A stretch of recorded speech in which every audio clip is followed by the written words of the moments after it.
आदाब। Hello friends, आज हम तैयार करेंगे गोभी और मटर के कटलेट्स। आप इसको कबाब भी कह सकते हैं क्योंकि बिल्कुल कबाब के ही इसमें मसाले हैं और बहुत ही लजीज बने हैं। बहुत सिंपल रेसिपी है और मैंने आपको बहुत आसान तरीके से इसको बताया है। जो मैंने आपको टिप्स बताई हैं उनको फॉलो करिएगा तो आपके कबाब इतने ही अच्छे, इतने ही बिल्कुल क्रिस्पी तैयार होंगे। आप देख सकते हैं कितने अच्छे बने हैं। कोई कह नहीं सकता कि ये मटर के और गोभी के कबाब हैं। तो बनाइएगा एक बार मेरे तरीके से, फीडबैक जरूर दीजिएगा। तो चलिए फटाफट तैयार कर लेते हैं गोभी और मटर के कटलेट्स। हरी मटर और गोभी के कबाब के लिए यानी कि कटलेट्स के लिए मैंने कुकर में आलू डाल दिए हैं। 5-6 आलू डाले हैं, इसमें से मैं 3 इस्तेमाल करूंगी, बाकी मैं दूसरी रेसिपी के लिए इस्तेमाल करूंगी। और इस तरह से मैंने गाजर और गोभी को एक कटोरे में रख लिया है। इसको हम साथ ही में बॉईल करेंगे, यानी कि ये तो स्टीम हो जाएगा, ये बॉईल होंगे। आलू को हम बॉईल कर रहे हैं और इनको हम इसी पानी की भाप से इनको स्टीम करेंगे, गलाएंगे। तो हम इसी के अंदर रख देते हैं तो हमारा काम आसान हो जाएगा, टाइम की भी बचत होगी।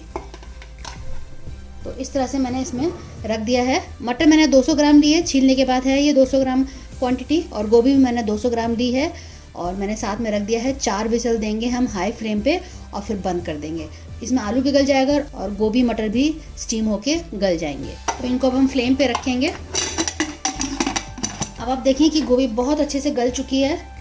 देखिए इतना बढ़िया से हो गई है, लेकिन इसमें पानी इकट्ठा हो गया क्योंकि स्टीम बनने से इसमें पानी इकट्ठा हो गया। देखिए मैंने इसमें पानी नहीं डाला था, आपको पानी यहाँ दिख रहा होगा। तो इसको हमें पानी को ड्रेन करना होगा। मैं इस छलनी में डाल दूंगी 10 मिनट के लिए ताकि सारा पानी ड्रेन हो जाए। अगर पानी रहेगा तो हम कटलेट ठीक से बना नहीं पाएंगे। अब देखिए मटर भी बहुत अच्छे से गल गई है। अब हम 3 आलू इसमें से लेंगे और इनको छील लेंगे, तब तक इसका पानी ड्रेन हो जाएगा। मैं आपको बाकी मसाले दिखाती हूँ। सबसे पहले अब हम मटर और गोभी को मैश कर लेंगे। बहुत ज़्यादा फाइन भी करने की ज़रूरत नहीं है, हल्का दरदरा भी रहेगा तो चलेगा।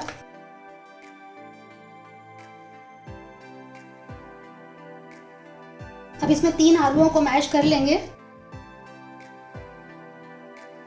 आप इंश्योर कर लिएगा कि आलू भी बिल्कुल सूख जाएं, मटर और गोभी से भी सारा पानी ड्रेन हो जाए, तब आप इसको मैश करिएगा, वरना कबाब आप बना नहीं पाएंगे।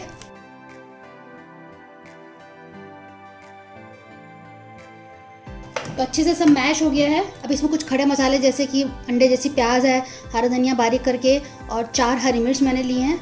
मिर्च आप अपने हिसाब से एडजस्ट कर सकते हैं। कुछ पाउडर स्पाइसेस होगा जैसे 3-4 टीस्पून मैंने कश्मीरी लाल मिर्च ली है, 1/4 टीस्पून नॉर्मल लाल मिर्च ली है क्योंकि हरी मिर्च भी डाल रहे हैं। और गरम मसाला है 1/2 टीस्पून, चाट मसाला 3-4 टीस्पून, नमक मैंने 1 टीस्पून लिया है, काली मिर्च 1/2 टीस्पून, भुना हुआ जीरा 1/2 टीस्पून और 1/4 मैंने हल्दी लिए। सारे मसाले इसमें एक साथ डाल देते हैं।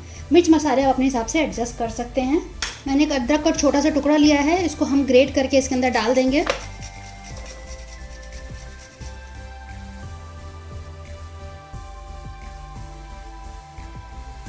आप चाहें तो इसमें लहसुन भी ग्रेट करके डाल सकते हैं, लेकिन मैं नहीं डाल रही हूँ, मुझे अदरक ज़्यादा पसंद है। अब इसमें 2 टेबलस्पून मैं राइस फ्लावर डाल रही हूँ। आपके पास राइस फ्लावर हो तो वो डाल लीजिएगा, अदरवाइज बेसन डाल लें, कॉर्न फ्लावर डाल लें। उससे जो है इसकी बाइंडिंग में आसानी होगी और क्रिस्प भी तैयार होंगे। अगर आप ये सब चीज़ें भी नहीं तो आप एक ब्रेड को उसको मिक्सी में कर लीजिएगा और उसको ऐड कर दीजिएगा। अभी मैंने 2 टेबलस्पून डाला है, अब इसमें हमें और डालने की ज़रूरत पड़ेगी। अच्छे से इसकी मिक्सिंग कर लेते हैं। चाट मसाला आप नहीं डालना चाहते हैं तो उसकी जगह आप नींबू डाल लें, खटाई डाल लें, उससे चटपटा हो जाएगा। 1 टेबलस्पून मैं और डाल रही हूँ। जितना ज़रूरत हो उसके हिसाब से आप डाल लीजिएगा। इसका कोई फिक्स रेशियो नहीं है, 2 चम्मच, 3 चम्मच, 4 चम्मच, जितना ज़रूरत हो। बस अच्छे से बाइंड कर जाए, होल्ड कर जाए, इतना हमें देख लेना है। बहुत अच्छे से मिक्सिंग हो चुकी है। आप इस वक्त इसका टेस्ट चख लीजिएगा। नमक, मिर्च, मसाले जो आपको लगे कम है तो आप उसको एडजस्ट कर लीजिएगा। हल्का सा मैंने ऑयल लगा लिया है। आप शेप अपने हिसाब से बना सकते हैं, गोल, फ्लैट या लंबा। तो इसको मैं कबाब की शेप में तैयार कर रही हूँ।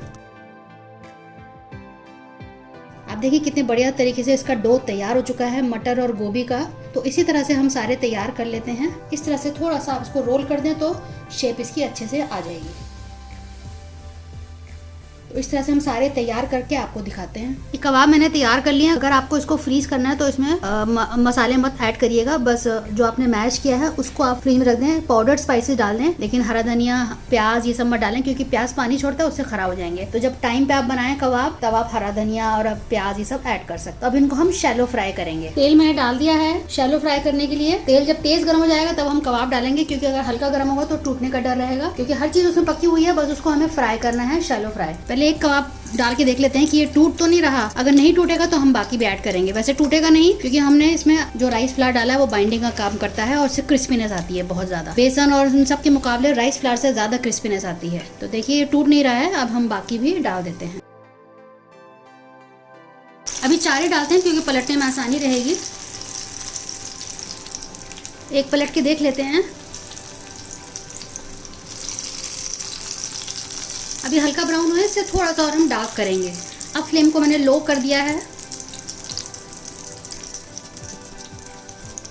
पलट देते हैं बाकी को।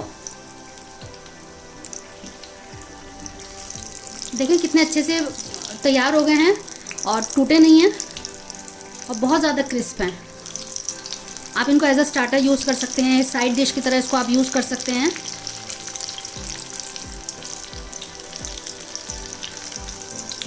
क्योंकि मटर सीज़न में है और बहुत फ्रेश आती है, गोभी भी बहुत फ्रेश आ रही है, तो इसलिए आप इसका तैयार कर सकते हैं। मैंने हरे मटर की दाल भी बना के डाली हुई है, वो भी बहुत अच्छी रेसिपी, आप वो देख सकते हैं। अगर आप नॉनवेज खाते हैं तो आप मेथी चिकन मैंने बना के डाला हुआ है, मेथी भी सीज़न में बहुत अच्छी आती है। तो आप जो सीज़न की चीज़ें हैं उनकी रेसिपीज़ आप ट्राई करिए। दोनों साइड से बहुत अच्छे से फ्राई हो चुके हैं और इनको मैं निकाल लेती हूँ। तो बढ़िया से हमारे मटर और गोभी के कबाब तैयार हो चुके। कोई कह नहीं सकता कि ये गोभी और मटर के कबाब हैं। आप देखिए मटर कितना अच्छा लग रहा है। मटर और गोभी की क्वांटिटी आप ठीक ठाक दीजिएगा, तभी लगेगा कि हाँ मटर और ये गोभी के कबाब हैं। रेसिपी अच्छी लगे तो शेयर कीजिएगा अपने दोस्तों के साथ, अजीज़ों के साथ। अगर आप मेरे चैनल पर नए आए हैं, आप मेरे चैनल को सब्सक्राइब कर सकते हैं, बिल्कुल फ्री है। आप मेरे चैनल को एक बार विजिट कर लीजिएगा, देख लीजिएगा, आपके इंटरेस्ट के हिसाब से उसमें आपको चीज़ें मिल जाएंगी, क्योंकि हर तरह की रेसिपीज़ हैं उसमें। तो चलिए अगली बार मिलते हैं किसी नई रेसिपी के साथ। तब तक के लिए शुक्रिया। देखते रहिए शहलाज अख्तर खान।